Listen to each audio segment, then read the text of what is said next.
Өдрийн мэнд. Энэхүү хичээл нь Европын холбооны албан ёсны мөнгөнд нэмэгдэх болох еврогийн тухай юм.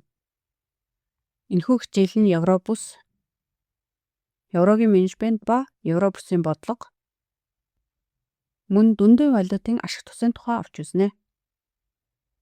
Евробусад ямар орнууд хамаардаг вэ? Еврог 1999 онд нэвтрүүлсэн. Өнөөдөр энэ нь олон улсын 2 дахь чухал мөнгөнд нэмэгдэх болоод байна.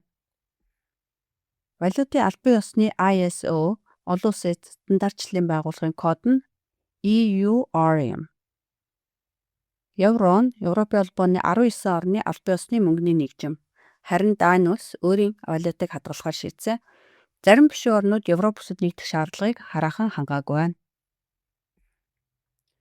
Евробусад ямар орнууд хамаардаг вэ? Евробус дахь мөнгөний бодлогыг бие даасан евросистем удирдан явуулдаг. Европын төв банк бол еврогийн цаана байдаг байгууллага юм.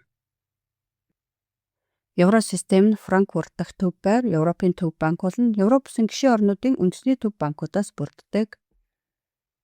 Европын төв банк өөрийн засгийн газрын удирдах зөвлөлөөр дамжуулан Европын бүх мөнгөний бодлогыг тодорхойлдог. Нэг мөнгөний эрх баригч нэг мөнгөний бодлоготой байхын гол зорилго нь үнийн тогтвортой байдлыг хадгалах явдал юм. Европусыг ямар улс орнууд бүрдүүлдэг вэ? Европын төв банкны гол зорилго бол инфляцийг бага, тогтвортой, урьдчилан тааварлаж болохуйц байлгах замаар үнийг тогтвортой байлгах юм. Энэ нь Европын холбооны иргэдэд хадгаламж, зарлага төлөвлөхөд нь тусалдаг. Мөн Европын төв банк иргэдийн мөнгөний аюулгүй байдлыг хангахын тулд Европ бус даярах банкудад хяналт тавьдаг.